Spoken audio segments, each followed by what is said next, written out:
دوستان عزیز سلام علیکم. یه خیلی رادیاتور روزی هم خیلی проблема بسیاری بچیدگی. یه خیلیش میگن نمیکشه заводской наопачка, یه خیلیش نمیکشه бародаро. یه خیلی اهمیتی اینمی چیز سفیده اینم پلاستماس های دیدین. اینمی میتونه که یعنی ما بپره. انا بعد اهمیتی تو دادن داخل چیک چیک میکنه.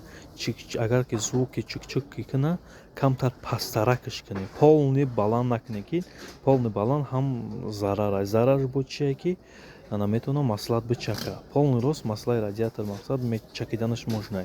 برای التماس полный балан نکنی радиаторتون. хорошо زنده باشین کمتر пастарак کنین. چی قخنخر باشه خیلی баланку هر кнопку را کلیشات ده کمتر رگولятор пастарак.